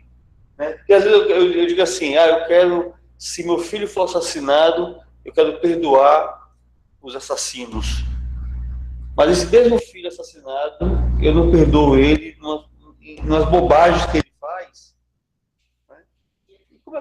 Então, como é que você quer já cumprir um papel, né, de envergadura e tal, e você não consegue naquela pequenina coisa? Então, isso é uma coisa que a gente precisa pensar muito, né? Porque senão a gente vai estar sempre com hipocrisia, na verdade. Né? Ou, pelo menos, querendo exatamente se mostrar para o mundo coisa que a gente não é, que aí é orgulho. Né? É porque a caridade, a verdade, não é citada. A gente tem que lembrar aquela máxima, o joio misturado com trigo. Uma sociedade que a gente manifesta hoje do lado, como vocês, altruísta, amanhã a gente já está, às vezes, manifestando também, dentro de nós e a sociedade também. Essa reflexão é muito importante. Mas, ao mesmo tempo, eu penso que isso é uma coisa que existe esse lado. A gente precisa tem sim. Aprender a praticar o dia a dia. Está dentro deles também. E aí, essas coisas realmente, que aparentemente são insignificantes.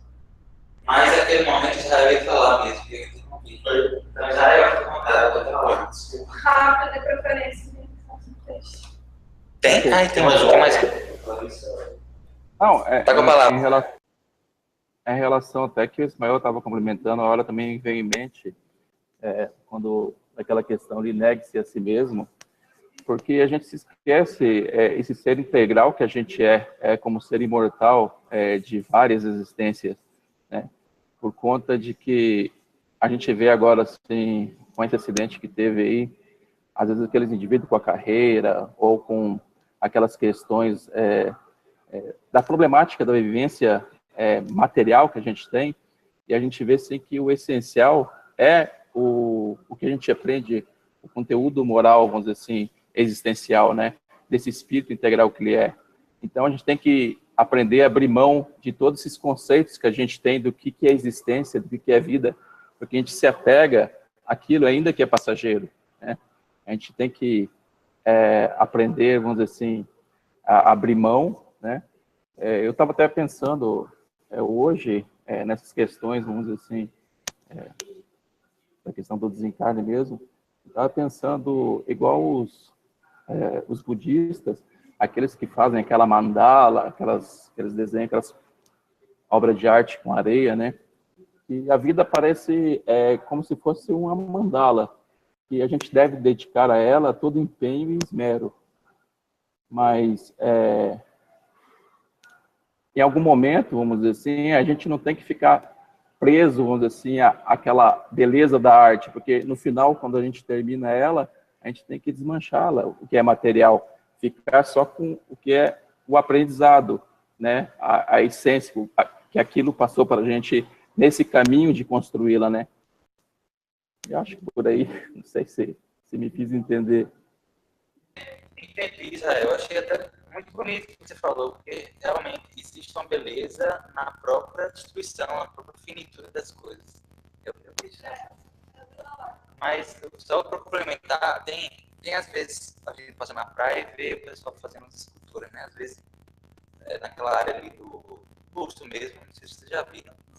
E às vezes são incríveis.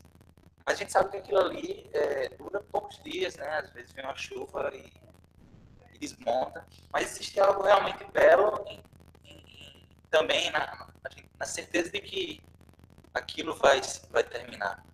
E também, como qualquer coisa material, né? Tudo que é a questão da lei de destruição, da lei de transformação, como a gente fala também na física, a entropia das coisas, né? Tudo tende a perecer. A criação de Deus, né? Uma flor de Deus belíssima. A partir do momento que a gente olha, a gente pode não estar percebendo, mas ali, a todo instante, ela está caminhando para um dia chegar ao perecimento, à finitude. E isso nos dá o que a gente pode ter de reflexão disso, né? Porque a gente coloca as nossas expectativas e toda a nossa vida com base em coisas materiais, ou objetos, ou pessoas. Todas as coisas são todas com prazo de validade, né? Então, quando a gente perde essas coisas, a gente fica sem chão, sem rumo. Em um momento, a gente tem que procurar realmente centrar nossa vida não em coisas perecíveis, mas em eternas, né? Que aí é justamente o espírito, a essência.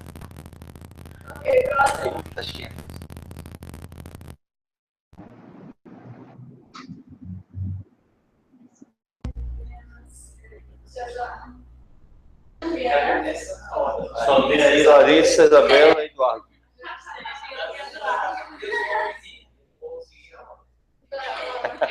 Então, vocês são do livro Segue, uma mensagem de Emmanuel, dos caminhos da fé. Está comentando o seguinte versículo: portanto, todo aquele que me confessar diante dos homens, também eu o confessarei diante de meu Pai que está nos céus. Na terra, as crises de aflição alcançam a todos, cada qual no tempo devido, segundo as lutas regeneradoras que se nos façam necessárias, no curso das quais estamos impelidos a entregar todas as energias do nosso espírito nos atos de fé. Entretanto, é preciso ponderar que somos incessantemente chamados a prestar o depoimento de confiança em Jesus, através de reduzidas parcelas de bondade e tolerância, compreensão e paciência diante das ocorrências desagradáveis do cotidiano. Impõe-se-nos a obrigação de confessar-nos seguidores de Cristo.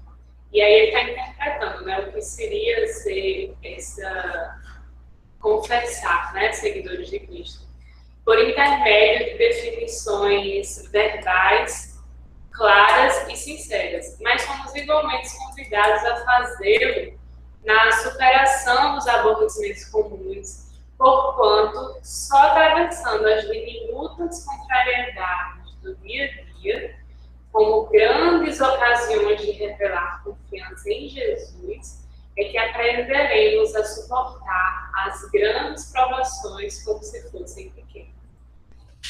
Esse final é de uma grande sabedoria, né? A gente conseguir viver essas pequenas contrariedades como se fossem grandes, né, provações. E as grandes provações vão se demonstrar pequenas.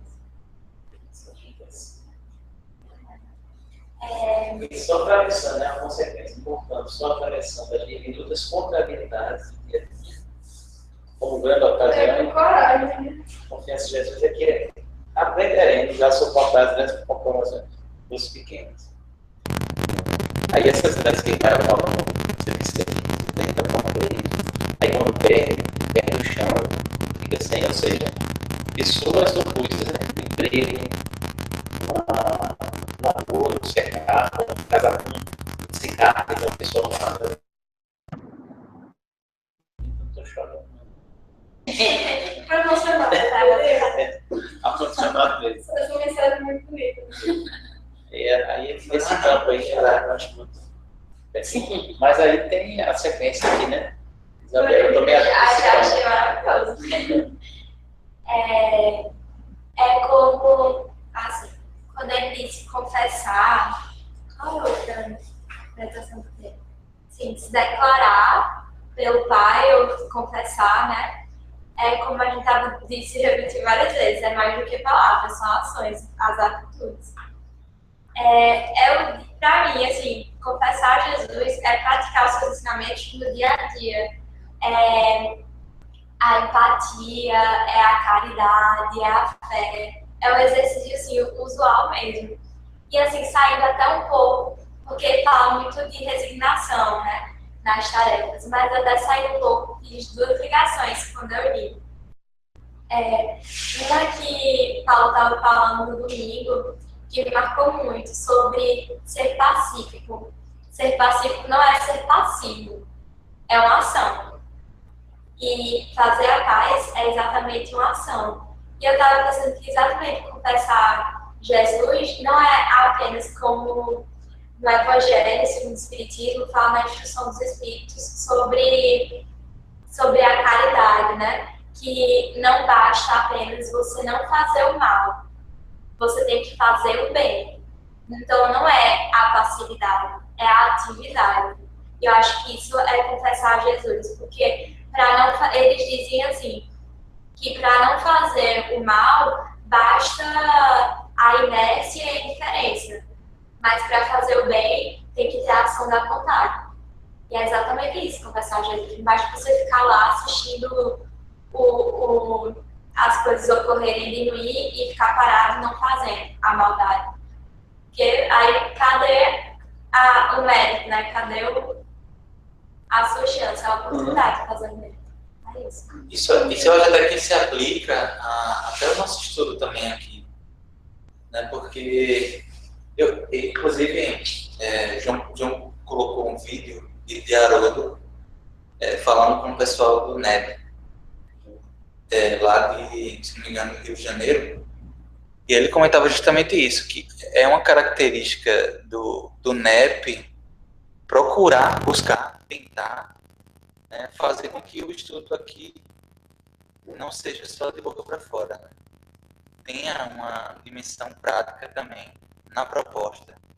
Inclusive, ele comentava que estava pensando até em propor uma mudança de nome, em vez de núcleo de estudo e pesquisa evangélica, núcleo de estudo e práticas do evangelho. Manter o neto, mas mudar essa. Então, uma coisa é você fazer aquele aprendizado, como você falou, passivo, que a gente tem muito costume em fazer. E, na verdade, somos profissionais nisso, principalmente os espíritas. Em assistir palestra bastante. Isso é ótimo, né? Tomar um passo. Isso é muito bom. Agora, existe um outro tipo de aprendizado, que é o aprendizado ativo mesmo. Seja estudando em casa sozinho, seja com a questão do exemplo, que a gente já falou. Né? Então, muito bom. Eu digo essa reflexão é importante. Ismael está comentando, porque nos leva a gente a refletir a prática do próprio movimento espírita. É óbvio, dentro do estudo e da prática, que é essa constante, essa preocupação, né? Não vivenciar o movimento sem a profundidade das ações daqueles que praticam e frequentam a casa espírita, né? Obviamente. Aí, nesse campo do estudo, e falando em termos práticos, a gente sente a dificuldade que é realmente a gente vivenciar o Evangelho de Jesus no dia a dia, no cotidiano. A gente aprende, a gente lê, a gente reflete, mas quando a gente vai para a prática, quando a gente vai para o dia a dia, aí eu lembro aqui o Divaldo, já questão de prática, o Divaldo dizia que quando no trabalho do ex-IAPTEC, que ele foi do ano atual do INSS, a sigla antigamente IAPTEC ou IPASA, ele disse que conseguiu pagar boa parte do cargo dele, quer dizer, ele mostra o quanto, ele assim, se abre e mostra o quanto nós somos inabilidosos para lidar com os problemas do cotidiano. O mínimo, desde o acordar, né, e dar um bom dia, olhar para aquela criatura que você tem que ver todos os dias, que às vezes é um filho, às vezes o filho é maravilhoso, mas é uma filha, mas às vezes também tem um lado da desobediência ou da falta de, digamos assim, a obrigação de educar, o normal dos conflitos do lar, né? A gente tem pais contra filhos, filhos contra pais. Acontecendo, às vezes, lares que não tem o evangelho. E Divaldo coloca bem isso. E trazendo o lado prático da nossa vivência, mesmo como jovem espírita, quando eu iniciei minha vida de profissional, e aí não quero plagiar Divaldo, tive uma dificuldade profunda. Você entra numa repartição, e eu me lembro que o primeiro chefe, né, aí já surge a figura do chefe, né, e vou falar muito essa questão do chefe, era justamente uma pessoa que já era chefe daquela unidade quando eu tinha nascido. E ela tem uma dificuldade profunda, então eu tive um conflito imenso, porque o que ele me pedia para fazer não tinha nada a ver com aquilo que eu tinha estudado para chegar ali e fazer. Coisas assim, tinha sentido, né?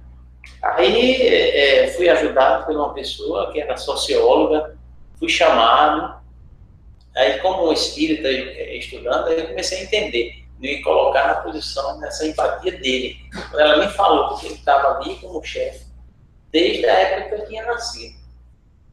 Aí eu comecei a já ver a coisa diferente, me colocando no lugar dele, né?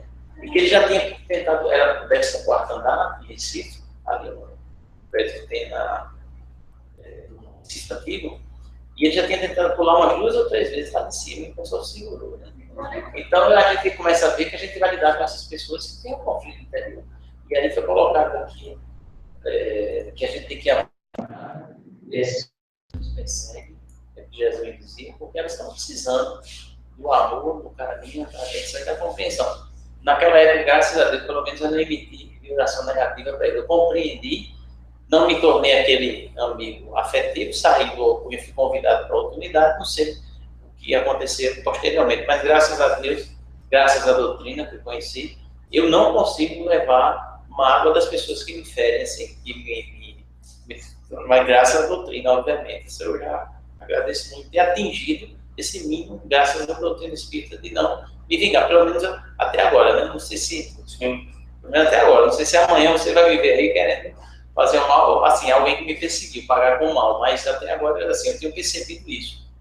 Eu acho que essa é o grande a vitória que a doutrina nos traz, né? Essa conquista através do conhecimento, que é entender essa vivência e cada um vai refletir. Eu quis trazer esse lado prático, isso não é cartaz, que essa cartaz eu já fiz há muito tempo. Mas colocar aqui em outros, eu não quero nem falar da recente, no lado do passado. Essas cartazes a gente já fez, mas é importante que a gente faça essa ligação. Acho que era isso que o Maio disse que eu quis comentar. A gente sempre esteja refletindo nas nossas atitudes, do dia a dia. Eu acho muito bacana quando a irmã Aida fala do Padre Caetano, né? Aquele lance dele ir ajudar,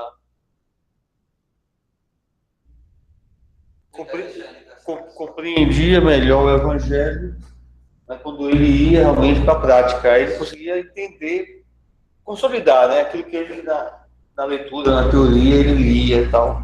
É exatamente isso. É só para aproveitar e indicar o pessoal que ela narra isso no podcast. No podcast. Pode ser, não sei qual, mas é algum dos que tem mais. Provavelmente é o primeiro. É o primeiro dela, eu acho. Sobre a biblioteca dela, talvez esse livro. Quando ela vem,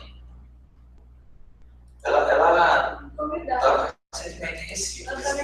De vez em quando ela vem.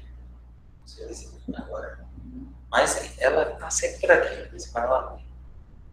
Gente, então, Paulo, fica à vontade aí para fazer. Parabéns, Estamos companheiro. concluindo, né, o estudo foi. O Antônio conseguiu lhe dar o suporte? Ou não? Não, Ele ele tá... estava com a avó dessa, né?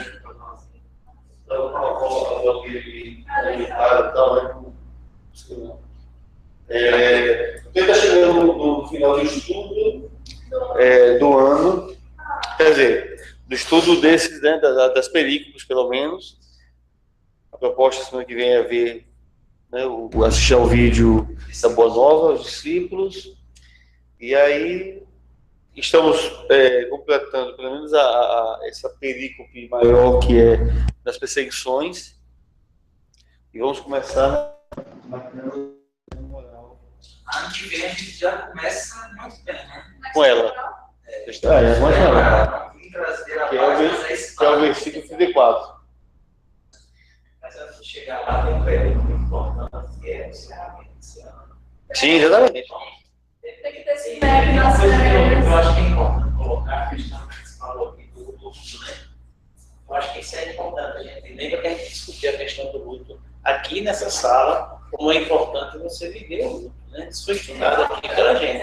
Eu acho que essas famílias estão aí, as pessoas se sentem um pouco envolvidas com ela, tem essa necessidade, às vezes, até de colocar isso, embora concorde com o nosso irmão, o Paulo, nosso amigo Paulo. Para não se afundar na tristeza. Eu concordo 100% com ele. O luto é algo. Todos nós precisamos vivenciar o luto de uma forma, independente de quem seja, mas o luto ele é um dos problemas de quem pratica o aborto, é exatamente esse.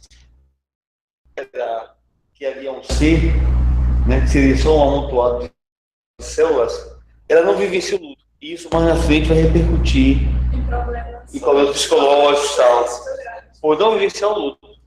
Quer dizer, você vê a importância do luto, que é você exatamente se rearrumar na vida, né, sabendo que uma peça saiu, né, saiu do contexto do seu tabuleiro, né? E agora? Então você vai ter que rearrumar isso. E essa é a vivência. Paulo, você me permite fazer os lembretes dos avisos agora ou depois da prece, como você quiser? Se eu permito, mas rapaz, eu Melhor na hora que tiver dando abraçado. estou. Eu lembrei até o seguinte, desculpa, até pedir a imagem que foi de Francisco, né? Ele viveu o próprio luto da morte, do desencarne dele, né? Fazendo seu próprio desencarne, segundo a obra de João Gomes de Maia. E aí ele acha que seu próprio lineamento do corpo físico e vai lá e se despede com o beijo, né? Agradecendo aquele corpo que ele serviu muito tempo, né? Até chegar nesse grau da gente. Vamos fazer a nossa prece final. Vamos. Eu acho que Acho que aqui.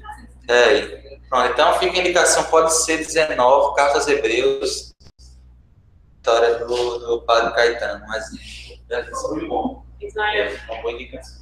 provavelmente esse seja o meu último estudo pessoalmente aqui com vocês. Próximo ano eu estarei ou no Ceará com Elisa, ou em Minas Gerais com Regina, fazendo outra etapa da minha vida, né? Eu estarei ali com vocês. Mas não é o último não, porque não diga o outro que vem, por favor, não Eu estou comece. dando estudo. Hoje não é o último dia, gente. Não é o último dia, viu? Não é. Semana que vem. Essa semana vai ser o quê? Sim, vai fazer a prece, vai dar os informes. Agora vai fazer a prece. Então, Larissa, você fala a prece, porque a gente vai ter poucas oportunidades de ser presente aqui. Vamos lá. Senhor, Deus, muito obrigada. Obrigada pela vida. Obrigada pelas oportunidades que tivemos de trabalhar, de servir, de conviver com outras pessoas. que possamos aproveitar cada oportunidade para crescer, para fazer com que as outras pessoas ao nosso redor também cresçam, que possamos desenvolver as nossas virtudes, as nossas aptidões e trabalhar cada vez mais os nossos maiores defeitos, as nossas quedas. Crescemos pela natureza, pela família, pela saúde, pela paz. Aproveitar todos esses instrumentos que a gente recebe de Ti. A gente se torne verdadeiros trabalhadores do Cristo. Vida, que possamos ser os mensageiros da Tua mensagem aqui na Terra. Na nossa família, com os nossos amigos, no nosso trabalho, nos nossos círculos de convivência. Agradecemos por tudo. Obrigada. Maravilhoso. A essas mensagens. Nos aprofundar nesses estudos que só nos engrandecem. São oportunidades para cá. Obrigada.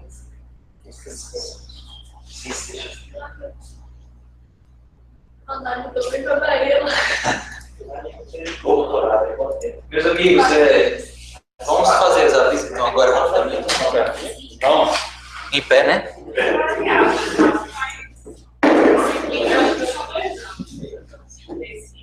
Deixa eu ver se consigo botar aqui. Eles vão estar lá em cima. Oi, gente. Aquele abraço, hein? Buenas. Boa semana a todos. Semana para todos. Vamos, Ismael, aos avisos. Agora eu tenho uma cola aqui.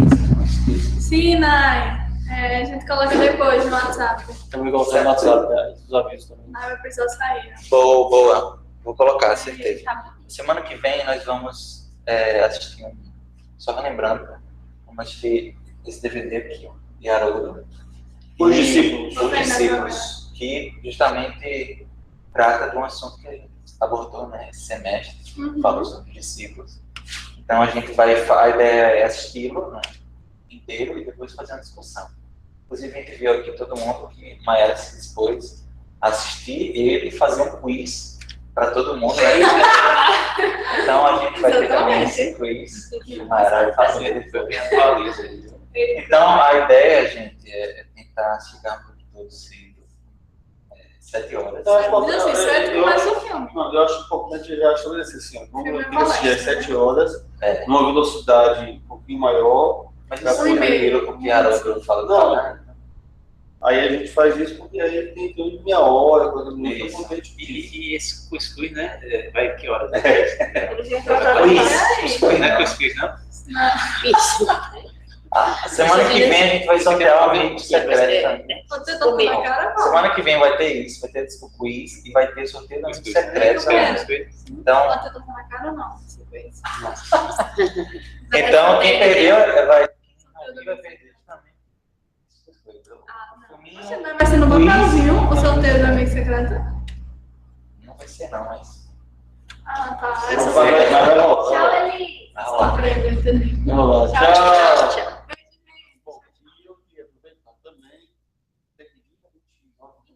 Outra vez que faz a confraternização da gente vai ser na casa diária. E eu vou colocar no Facebook as sugestões de datas para a gente votar. Porque, infelizmente, eu acredito que não vai ter uma data que todo mundo vai poder. Isso é quase impossível, a gente sabe. Então, vamos ver aqui vai dar mais presença e aí a gente faz isso. Eu acho que já tem previsão? Dia 16. Vamos ver, a gente vai colocar lá. É uma data boa, né? E pronto, acho que é isso. A gente está com uma incumbência de assumir uma ilha da ceia do Natal com Jesus. Né? Lá na ceia, lá com O Neto. Oi? É Neto Federação. Não, o André pediu para eu assumir, né, uma ilha. Mas uma ilha dessa significam 20 pessoas trabalhando, né? A gente arrecadar os alimentos. É a parte da noite. É no dia Faz à 25 noite. da noite. É no dia 25 à noite, entendeu? Aí já a gente falou aqui de praticar, né? De, enfim. Então, eu estou pegando todo mundo na palavra. Mas,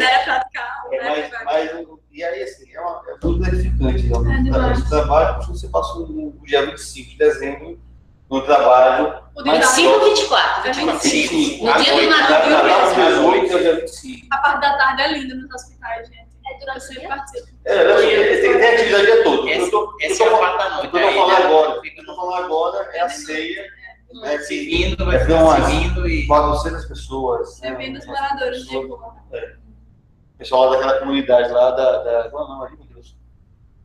Não é? Sim. É isso aí? Aqui era da Lua ali. Aquela região. Então, assim, aí eu queria que depois pudesse. Eu vou lançar essa questão Dispara. no WhatsApp. Eu acho que é o Neto poderia fazer, então. Não, só que o NEP presencialmente ele não tem, talvez, Não tem esse jeito. número todo, entendeu? Mas a gente vai, se a gente puder ter um número maior no presente, ótimo, né? Porque a gente já convive aqui no estudo, a gente vai estar convivendo também numa ação social, enfim. Todo mundo de toquinho na E cabeça. muito lindo, né? Todo mundo que se dispõe para ir logo no dia do Natal, não. Normalmente o pessoal gosta de fazer caridade sem a distância antes de comemorar. A gente já faz essa ceia de fato, né? Nós dessa vez temos a exposição dia 24. Então, E 25 geralmente é o dia da preguiça. Isso é bem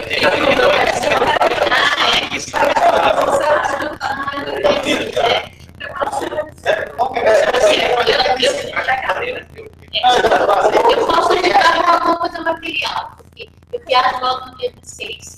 Aí eu vai ter que ter secretário. situação, No dia 25 eu vou estar numa coisa, né?